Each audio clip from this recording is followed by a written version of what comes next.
Olá pessoal, tudo bem? Hoje nós vamos aqui para uma aula super legal que fala um pouco sobre Platão e a universalidade dos valores. Vamos aqui, né? Para começar, nós temos que saber o que são esses valores. Quem foi Platão?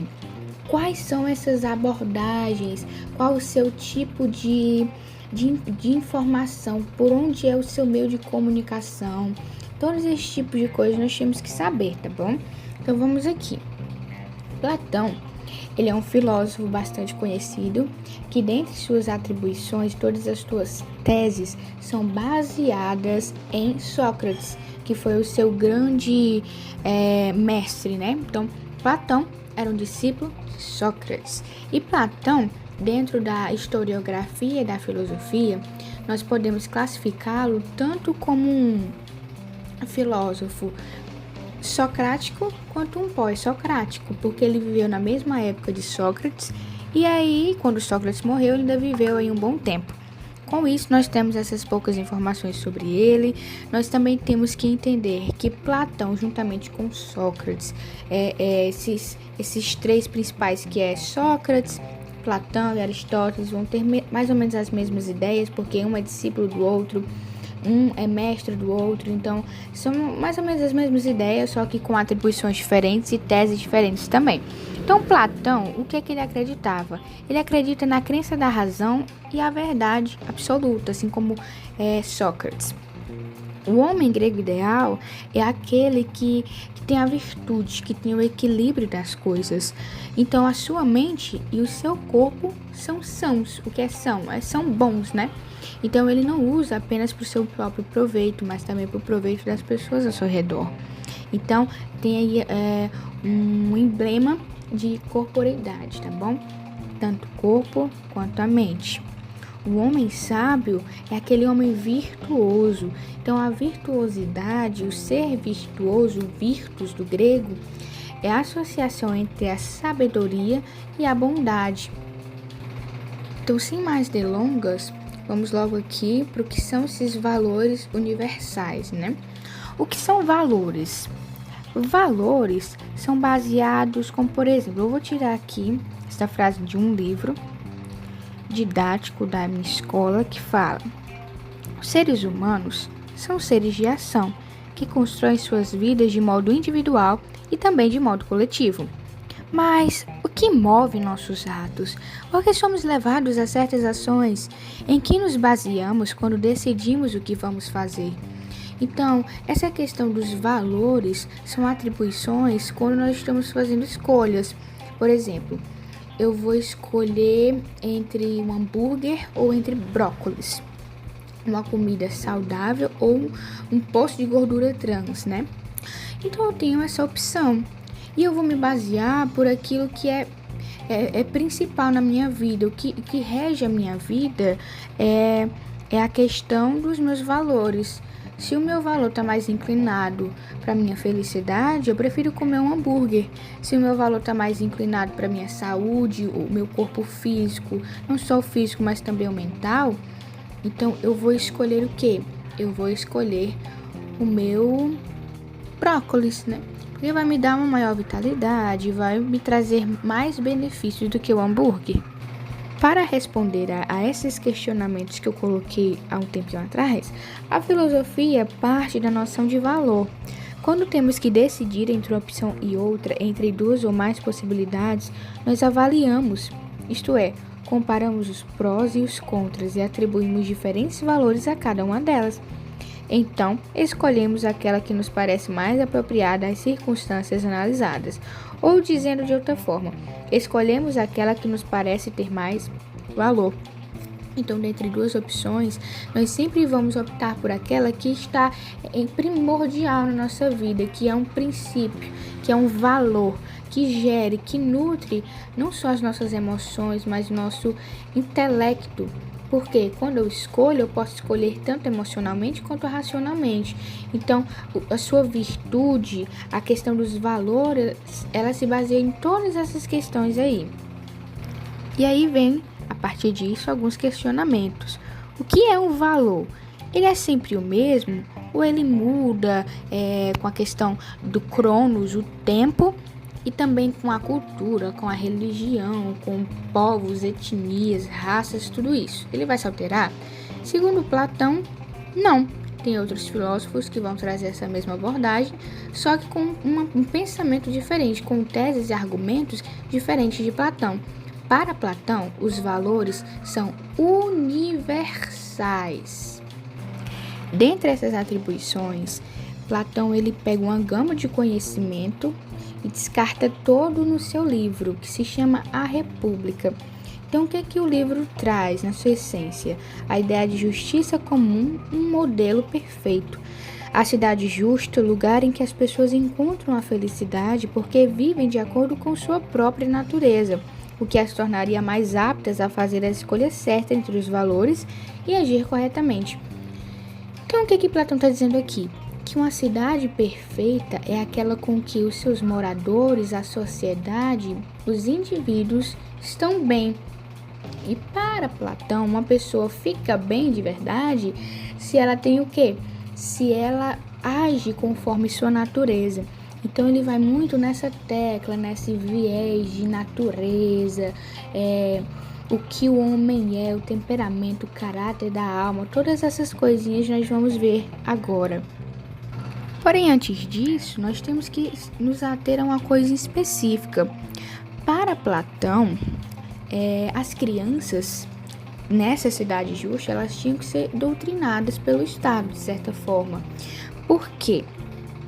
Na cidade ideal pensada por Platão, todas as crianças seriam entregues nos cuidados do Estado ao nascerem e receberiam a mesma educação baseada em ginástica para bem formar o corpo e música para bem formar a alma. Na medida em que elas avançassem no processo de instrução, seriam também observadas pelos adultos, seus educadores, que deveriam pouco a pouco reconhecer no comportamento de seus pupilos a natureza ou caráter de cada um. Então, o que Platão está dizendo? Que todas as crianças deveriam ter direito à educação, todas as pessoas deveriam ter direito à educação até os 20 anos, não está no livro aqui, mas está consoante as suas teses que foram abordadas no mesmo livro, A República. Então, essas crianças, além de elas terem uma educação com todas as matérias escolares, né, elas deveriam ter o quê? Elas deveriam ter as questões da ginástica para o bem funcionamento do corpo, a boa forma do corpo, e a música na questão da mente. Então, ele também está se atendo a questões de corporeidade.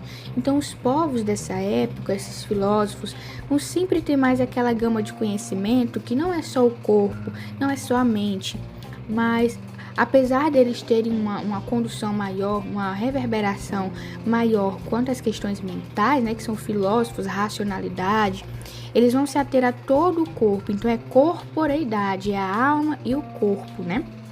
Então, vamos aqui. Com isso, nós começamos a entender o que Platão estava querendo.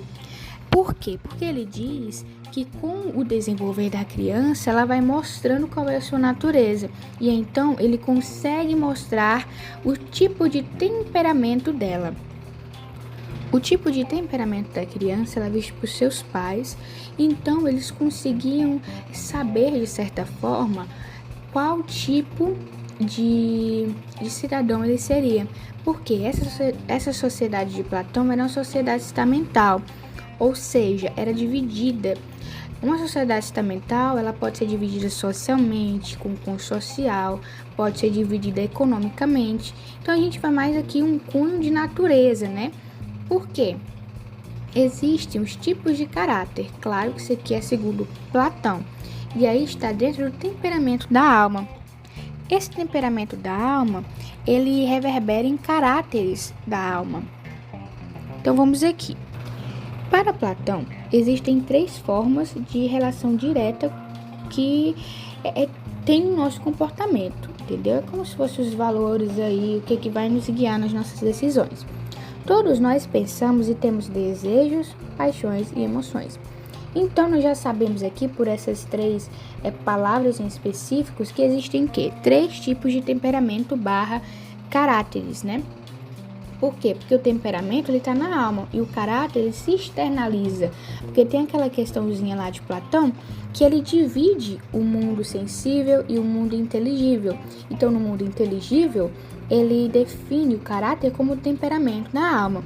Já no mundo sensível, que é o mundo ao qual nós estamos vendo as coisas aqui, estamos conversando aqui, você está me ouvindo agora, é o caráter mesmo, uma coisa que se externaliza de dentro para fora. Então, nessa afirmação que eu acabei de ler, ele disse que todo mundo tem os mesmos comportamentos, só que por conta dos valores, essa pessoa vai se guiar mais por uma coisa, outra pessoa por outra. Então, é uma coisa individual de cada ser. Então, uma pessoa, apesar dela ter os desejos, as paixões e as emoções, ela sempre vai se guiar mais ou pelo desejo, ou pela paixão, ou pela emoção. É como se a gente estivesse fazendo um frango e, por exemplo, os temperos fossem água, sal e pimenta. No mesmo frango, eu posso colocar mais água, logo eu colocarei mais sal e um pouquinho menos de pimenta, porque eu gosto do frango um pouco mais sem tempero. Mas se eu quiser temperar ele de outra forma, eu coloco o quê? Um pouquinho a água, aí eu coloco mais sal e menos pimenta, eu continuo com menos pimenta. Daí o frango já muda também. Mas se eu colocar mais pimenta, menos sal e mais água, o frango também vai sair com um gosto diferente. É exatamente isso. Apesar de existirem os 3 temperamentos, todo mundo tem, sabe? Um pouquinho. Só que a forma de temperar a nossa vida é diferente. Por isso que sai diferente dentro dos caráteres. Então, esses caráteres são quais? O caráter racional. Nesse tipo de alma, há o predomínio absoluto da razão. A localização corporal dessa característica estaria na cabeça, e ela seria a característica principal dos filósofos e pensadores. No modelo político ideal de Platão, seria a característica dos governadores e legisladores também, pois a capacidade racional e o intelecto os levaria a um modo de governar justo e que atendesse da melhor forma o interesse de toda a sociedade. E daí existe o segundo tipo de caráter, que é o caráter irascível. Nesse tipo de alma, prevalecem os impulsos de ira e cólera, a agressividade e a força. Essas características estariam mais presentes, segundo Platão, no coração e seriam bons atributos para um soldado. E aí existe também o terceiro caráter, o caráter concupiscível, tipo de alma em que há a prevalência dos desejos e das paixões mais animais. Esse caráter mais impulsivo estaria localizado principalmente na região abdominal das pessoas. No modelo político ideal de Platão, seria um bom atributo para os artesãos e trabalhadores em geral, pois eles poderiam, em suas condições de trabalho autônomas, exercerem suas liberdades, sem ficarem submetidos a grandes responsabilidades. Então, dentro desse caráter, o temperamento da alma, nós vemos aqui para o modelo da cidade justa, que consistia exatamente nesses tipos de temperamento, nesses tipos de caráter. Por quê? Para Platão, como eu já havia falado, a cidade deveria ser estamental, o Estado era estamental. Então as pessoas eram divididas, por exemplo, os filósofos, como eles tinham um cunho mais racional, então ele era a mente do Estado. Por quê? Porque ainda concernente àquele mito da caverna, né? O filósofo ele tinha alcançado uma sabedoria onde as suas ações elas seriam mais racionais do que as demais. Então, para Platão, o filósofo deveria ser o ADM da cidade, o ADM lá dos grupos de WhatsApp. Então, ele deveria administrar a cidade. Por quê? Porque ele tinha um cunho mais racional, ele não era guiado pelos seus sentimentos, seus desejos ou suas paixões, mas ele era guiado, o seu valor principal era a questão da racionalidade, então ele era guiado por isso. Então ele era a mente do Estado, a virtude e sabedoria. E aí vem os guerreiros, que é o peito, o coração, eles são guiados pela defesa da cidade, então eles estariam lá justamente para defender as famílias, para defender o povo de ataques dos inimigos.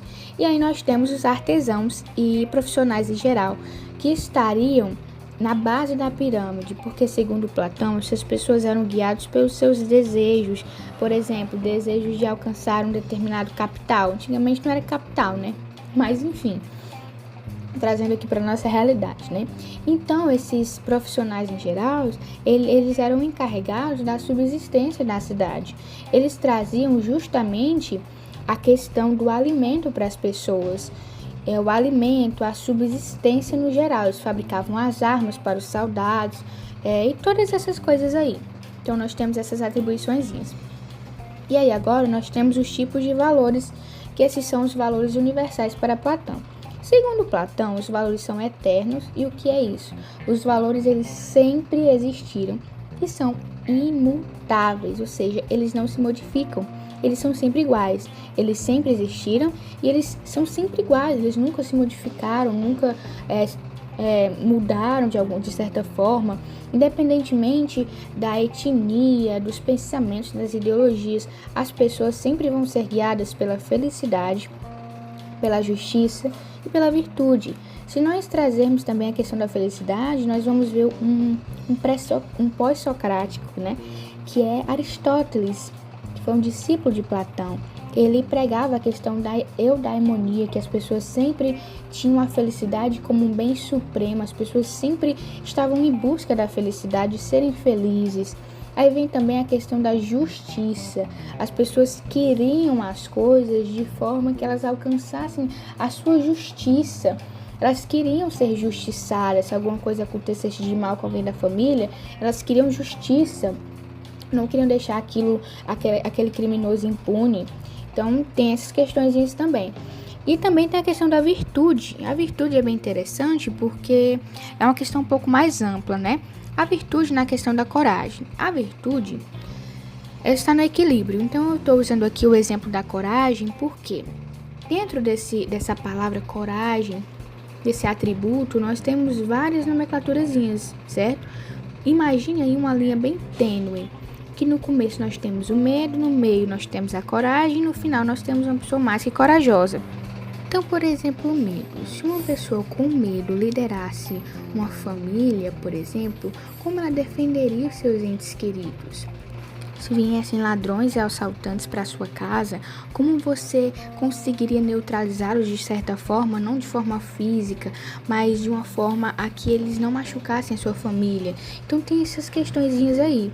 Então, a pessoa corajosa está no equilíbrio. E aí vem uma pessoa que é mais que corajosa, que quer mostrar desdém.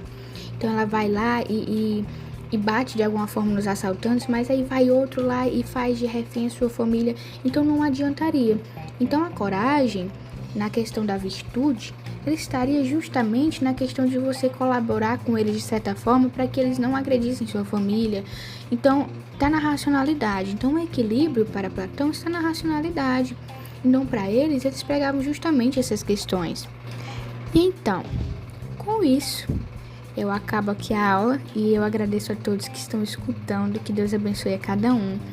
E que se você quer colaborar com este projeto, que me sigam nas redes sociais, que Deus abençoe a cada um de vocês. E é isso.